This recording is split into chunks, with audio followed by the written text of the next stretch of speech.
अंतर्राष्ट्रीय मानवता अधिकार एवं मीडिया संगठन ने दिल्ली में किया विस्तार। अंतर्राष्ट्रीय मानवता अधिकार एवं मीडिया संगठन के दिल्ली प्रभारी मोहम्मद नाजिर अंसारी ने एक कार्यक्रम के दौरान दिल्ली के 1.5 दर्जन से अधिक मुख्तलिफ विभागों के अध्यक्षों को संगठन का दायित्व सौंपा। कार्यक्रम में बतौर मुख्य अतिथि भारत सरकार में कार्यरत शिक्षाविद दिनेश प्रजापति, दिल्ली नगर निगम के मेयर निर्मल जैन, सेवा भारती पूर्व विभाग दिल्ली प्रांत के महेश राजपूत, वाइन शॉप के अवकाश प्राप्त मैनेजर राजकुमार राठौर थे। मंच का संचालन खुद अंतर्राष्ट्रीय मानवता अधिकार एवं मीडिया संगठन के दिल्ली इंचार्ज मोहम्मद नाजिर अली अंसारी ने किया। जिन लोगों को दायित्व सौंपा गया उनमें बहुत सारे लोग थे। Bhaskar Dastani, Delhi state president advocate, Lalit Kumar Rawal, Delhi state president legal cell, advocate Yogesh Swaroop, Delhi state president anti crime cell, Salim Khan, Delhi state president RTI, RTE and school guardian cell, doctor Nafees Ahmed, Delhi state president medical cell, Mohammad Anwar, Delhi state president OBC cell, Mohammad Kuddus, Delhi state president national unity cell, Yogesh Kumar, Delhi state president ST cell, Surendra मंडराई, Delhi state president student cell, Mohammad Anis Khan, Delhi state president citizen council cell, Mohammad Iqbal, Delhi state president public right cell, Farhad Hiba, Delhi state president women cell, Vijay Singh, Delhi state president child welfare cell, Mohammad Nadeem, north east Delhi district president citizen council cell, Shahabuddin, north east Delhi district president public right cell, Imran Ahmad, central Delhi district president public right cell, doctor Samar Firdaus, north east Delhi district president medical cell आदि को नियुक्ति पत्र एवं परिचय पत्र प्रदान किया गया। इस अवसर पर शुरुआत में राष्ट्रगान गाकर के प्रोग्राम की शुरुआत की गई और अंत में जितने भी लोग नियुक्त किया गया उनको सबको शपथ पत्र दिया गया और शपथ दिलाई गई। पेश हमारी ये खास रिपोर्ट। उनको हम आज शपथ दिलाएंगे। सबसे पहले हम खड़े हो जाएं, जनगण मंगल हम शुरू करेंगे।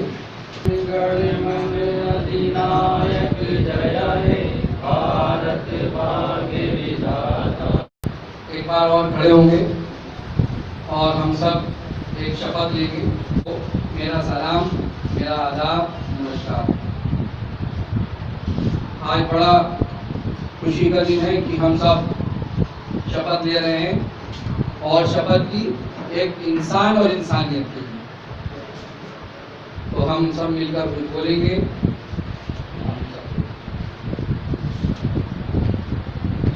हम सब शपथ लेते हैं इंसान और इंसानियत के लिए प्यार मोहब्बत के साथ, जो किसी के दिल को कोई ठेस न लगे,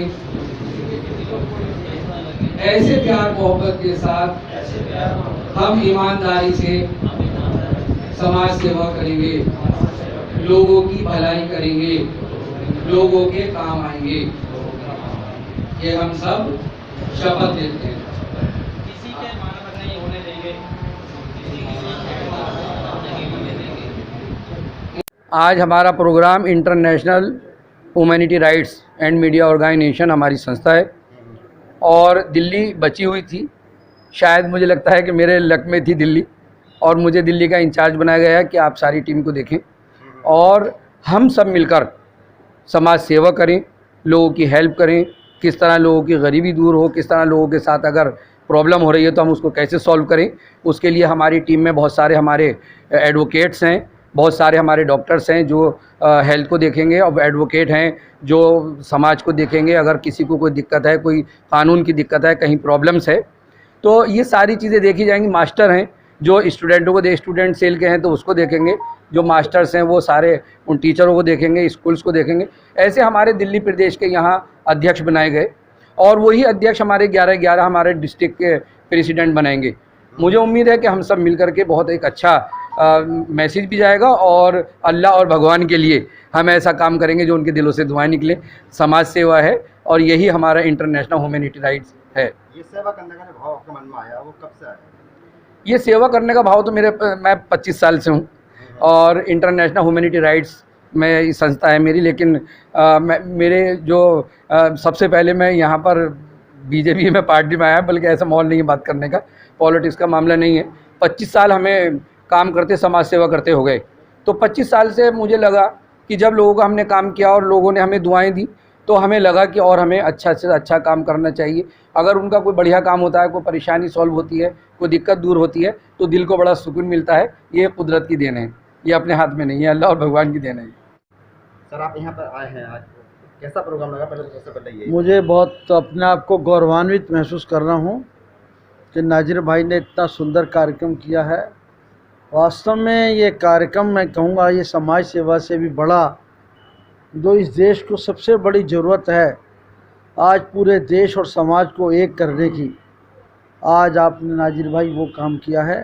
मैं यहाँ देख रहा हूँ विभिन्न समुदाय, विभिन्न जाति मजहब के लोगों को, सबको आपने इकट्ठा करके जो एक आपने अपने नाम के साथ जो नाजिर तो हुई, नाजिर के साथ में नज़ीर पेश की है, एक उदाहरण पेश किया है। मैं आपका बहुत धन्यवाद करता हूँ और हाँ मुझे बहुत अच्छा लगा है जिस तरीके से आपने संस्था बना करके अपने काम का डिस्ट्रीब्यूशन किया है और उन सब लोगों को आपने आज ये मनोनीत पत्र दिए हैं। इससे उनको उनकी जिम्मेवारी का एहसास होता है कि भाई मुझे जिस संस्था ने जो जिम्मेवारी दी है मैं अपनी ड्यूटी के प्रति न्याय करूं।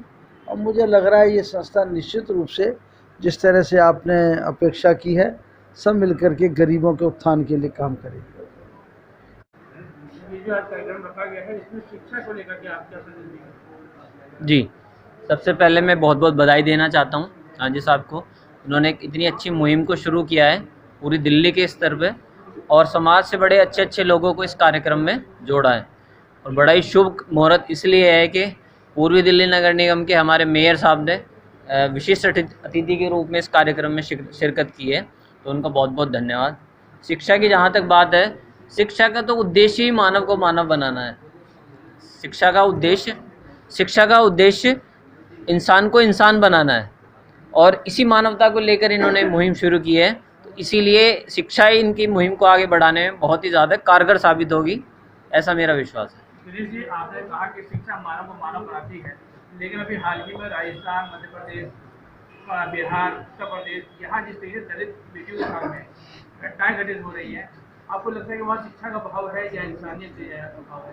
क्या कहेंगे? यकीनन शिक्षा का ही कोई काम है जो अधूरा रह गया है, उस काम में कहीं कमी रह गई है, वरना शिक्षा का जो उद्देश्य है वो वहाँ पूरा नहीं हुआ है और उन उद्देश्यों को हमें कहीं ना कहीं पूरा करने की आवश्यकता है।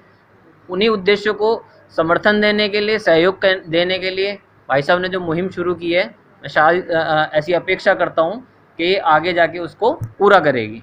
जी दिनेश जी, अंतर्राष्ट्रीय मानवाधिकार सोसाइटी का प्रोग्राम हो रहा है, जिम्मेदारियाँ दी गई हैं, लेकिन जिस तरीके से महामारी का दौर चल रहा है और महामारी में भी जो बीमारी तो हो ही रहे हैं, लेकिन कहीं ना कहीं लापरवाहियाँ हो रही हैं। आप क्या कहेंगे? क्योंकि आपने कहा था कि एक हवन का कार्यक्रम किया कि हर जो हवन है वो हर घर में होगा, तो उसको क्या वो मान सकते? देखिए, हर घर हवन, घर घर हवन। हवन जो है आदि अनादि काल से चला आ रहा है। बड़े बड़े ऋषि मुनि यज्ञ के माध्यम से, हवन के माध्यम से वातावरण को शुद्ध करते थे। वातावरण अगर शुद्ध होगा तो मानव का चित्त, जो मन है, वो भी शुद्ध होगा। और जब मानव का मन शुद्ध होगा तो वो मानवता के लिए अधिक प्रयास करेगा, अधिक सार्थक होगा। और फिर जो ये हमारा भारतवर्ष है, जिसको प्राचीन काल में सोने की चिड़िया कहते थे, ये उसी तरह फिर से सोने की चिड़िया बनेगा और विश्व गुरु बनकर पूरे विश्व पर भगवा लहराएगा। तो आपने विश्व गुरु की बात कही है, विश्व गुरु हम कैसे बन पाएंगे जब एक तरफ जो है बेटियों की रक्षा की बात है कि बेटी बचाओ बेटी पढ़ाओ, लेकिन बेटियों के साथ जिस तरीके से व्यवहार हो रहा है, उनकी हत्याएं हो रही हैं, बलात्कार हो रहा है, तो विश्व गुरु कैसे बन पाएंगे? देखिए, जो ये संगठन अब तैयार हुआ है, अभी इससे पहले मैंने इन लोगों को बताया कि हम लोगों को बस्तियों में जाने की आवश्यकता है। क्राइम जो है वो बस्तियों से शुरू होता है और बस्तियों पे ही ख़त्म होता है। तो हम बस्तियों में घर घर बस्ती एक एक बस्ती के अंदर जा कर के एक एक आदमी को, एक एक छोटे बच्चे को संस्कारित करेंगे। संस्कारित जब हमारा समाज होगा तो स्वतः ही जो है कुछ दिनों के बाद इस अंतर्राष्ट्रीय मानवाधिकार एवं मीडिया संगठन के माध्यम से समाज साफ़ सुथरा होगा। और जब समाज साफ़ सुथरा होगा तो स्वतः ही हम विश्व गुरु की तरफ जाएंगे।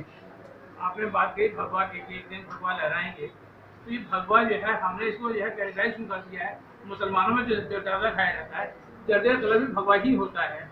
तो इसको आप जो है सिर्फ देखो, भगवा का मतलब ये होता है कि सब एक रंग में रंग जाएं। भगवा का जो लोगों ने मायने निकाल रखे हैं वो अलग अलग मायने निकाल रखे हैं। भगवा का मतलब होता है सब एक रंग में हो, चाहे वो किसी समुदाय का हो, चाहे किसी प्रांत का हो, चाहे किसी जाति का हो, चाहे किसी धर्म का हो। जब हम सब एक मिल करके एक हो जाएंगे तो हम सब जो है भगवा में हो जाएंगे।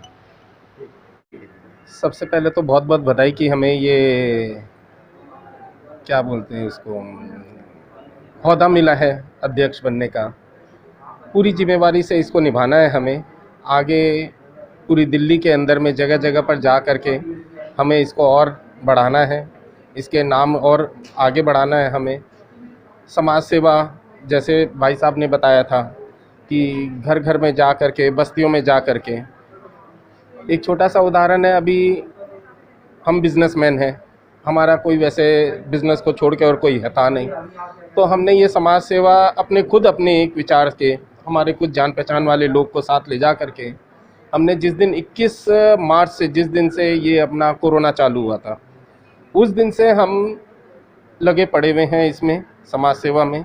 और समाज सेवा वहाँ पर जहाँ पर गरीब बस्ती ज़्यादा है, जहाँ का कोई पहुँच नहीं था, हम वहाँ तक पहुँच करके किए थे सब कुछ। और आज की तारीख तक हम कर रहे हैं। वहाँ पर कुछ बस्तियाँ, 2-3 बस्ती हाथ में भी ली हुई है हमारी, जो हम अपने बलबूते के ऊपर में हम अपना कर रहे हैं। वहाँ पर जितना तक हमें करना था हम कर रहे हैं। आज भी राशन देते हैं, खाना देते हैं, सब कुछ देते हैं। बट ये मेरा बहुत बड़ा सौभाग्य है कि नासिर भाई के साथ मेरी जान पहचान हुई।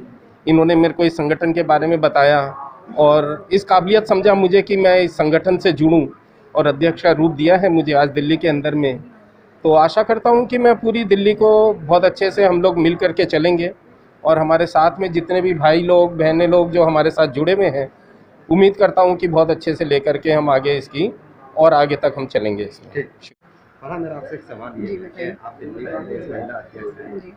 अक्सर महिलाओं के साथ में छींटाकाशी या कुछ ना कुछ ऐसी घटनाएं घटती रहती हैं जिसका वो जवाब भी नहीं दे पाती। तो क्या इस संगठन के माध्यम से आप निचले स्तर पर जाकर महिलाओं की सेवा करने के लिए जो आपने सोचा है, क्या ये हम यकीन कर सकते हैं कि ये सक्सेसफुल होगा? जी ज़रूर होगा, क्यों नहीं होगा, क्योंकि ये जो काम है ना कोई एक अकेले से नहीं होता है, ये एक यूनिटी होनी चाहिए। जो हमारे संगठन में जो इतने लोग हैं, अभी आपने देखा वकील हैं, डॉक्टर हैं, टीचर्स हैं, उन सबसे ही मिलकर ये काम होगा। अदरवाइज़ हम अकेले तो कुछ भी नहीं कर सकते। अगर आप कहें कि फराह आप अकेले कर सकते हो, मैं नहीं कर सकती। बट हमने एक मुहिम जारी की थी अभी हम लोगों ने लॉकडाउन में लेडीज़ के लिए। काफ़ी लेडीज़ ऐसी हैं जो बहुत परेशान हैं, जिनको रास्ते में छेड़ा जाता है, बदतमीज़ी की जाती है। बट हम उनके लिए एक हम लोगों ने झुग्गियों में जाके वहाँ उनको बोला कि भाई आप इस तरीके से नहीं बाहर नहीं निकलो, इस तरीके से बाहर निकलो कि आपको सेल्फ़ रिस्पेक्ट मिल सके। तो उनको कैसे मिलेगी जब तक वो पढ़े लिखे नहीं होंगे, समझ नहीं पाएंगे, वो नहीं हो पाएगी। और आपने एक क्वेश्चन किया था इनसे कि भाई महिलाओं का रेप होता है, ठीक है ना। महिलाओं का रेप एजुकेटेड बंदा नहीं करता, कभी भी आप ये याद रखिएगा। ज़्यादातर लोग वो होते हैं जो मतलब पढ़े लिखे नहीं होते, जिनके पास अच्छी नॉलेज नहीं होती है, अच्छी एजुकेशन नहीं होती है। उनको लगता है कि शायद यही हमारी लाइफ है, बट वो लाइफ उनकी नहीं होती है। हम लोग उनको लाइफ एक अच्छी लाइफ देंगे जब ये सब चीज़ ठीक होगी। और लेडीज़ के लिए सबसे बड़ी चीज़ होती है सेल्फ़ रिस्पेक्ट, जो उन लोगों को नहीं मिलती है। मैं चाहती हूँ कि उनको सेल्फ़ रिस्पेक्ट मिले और हम लोग लेडीज़ के साथ सब लोग मिलके उन लोगों की हेल्प करें। तो महिलाएं क्या उम्मीद कर सकती हैं आपसे? महिलाएं देखिए, ये तो वक्त बताएगा, इंशाल्लाह अच्छा ही करेंगी। क्योंकि अकेले, मैंने दोबारा बोलूँगी कि अकेले कोई कुछ नहीं कर रही। सब हम एक, हमारी टीम हमारा परिवार है, और परिवार ही मिलके एक बंदे को ढकता है। अदरवाइज़ अकेले तो आप कुछ भी नहीं कर सकते। ये जो मेरी सारी टीम खड़ी है, यही मेरे साथ वर्क करेगी। और मैं इंशाल्लाह रहमान अच्छे से अच्छा ही वर्क करूँगी लेडीज़ के लिए, जो आप आने वाले टाइम में आपको पता चलेगा, और अभी हम कर ही रहे हैं। मेरा सवाल है जी बताइए। अक्सर देखा गया कि महिलाओं के साथ जब कोई छेड़खानी होती है जी या किसी हादसे शिकार होती है तो पुलिस का सहयोग उनको नहीं मिलता है। जी। और पुलिस अक्सर जो है विवाद में फैलाती है कि साहब ये मेरा क्षेत्र नहीं है, मेरे अधिकार में नहीं आता है, जबकि अगर कोई मकान बनाए तो पुलिस फौरन पहुंच जाती है पैसे लेने के लिए। तो आप इसको कैसे टैकल करेंगे? नहीं देखिए, वो तो अगर आप ये बात बोल रहे हैं कि ये मेरा क्षेत्र नहीं है, ये अब तो हमारा माशाल्लाह क्षेत्र ही हमारे पास आ चुका है, हमारे पास पूरा ऑर्गेनाइजेशन ही आ चुका है, तो इस चीज़ में तो हम पीछे नहीं रह पाएंगे। इंशाल्लाह इसमें तो हम लोगों का सबका सपोर्ट करेंगे। अगर कोई हमारे पास आता है ये प्रॉब्लम्स लेके, तो हम अपने क्षेत्र के बंदे के पास भेजेंगे, हमारे पास पावर होगी हम करेंगे, अदरवाइज़ तो हमारे मिस्टर नाजिर अंसारी इंचार्ज हैं, इनके पास भेजेंगे, जो भी वो कर सकेंगे, ऐसा कुछ नहीं है। और छेड़छाड़ की बात ये है कि लड़कियों को थोड़ा स्ट्रॉन्ग बनाना ज़रूरी है आज के टाइम में। लड़कियां घर से थोड़ा बाहर निकलेंगी और स्ट्रॉन्ग बनेंगी तभी ये चीज़ें कम हो पाएंगी, अदरवाइज़ तो देखो कुछ भी नहीं हो पाएगा। स्ट्रॉन्ग होना बहुत ज़रूरी है लड़कियों को। इसको कवर करने के लिए सबसे पहले मैं यही चाहती हूँ कि लोग एजुकेशन हासिल करें। एजुकेशन ही एकमात्र ऐसा माध्यम है जो लोगों को शिक्षित होने के बाद सभी तरह की जितनी भी कुप्रथाएं, कुरीतियाँ या जो लोगों के माइंड के अंदर किसी भी तरह की मानसिक विकलांगता होती है उसको दूर किया जा सकता है। तो फर्स्ट एजुकेशन लाएं, फिर इलाज करें, और फिर अगर कोई बात होती है तो वकीलों के पास जाएं। बस। चड्ढा साहब, गुड मॉर्निंग। यार रात भर नींद नहीं आती, सुबह ये सोने नहीं देता। चले? बहाने छोड़िए, ले आइए रिफ्रेश मैट्रेस।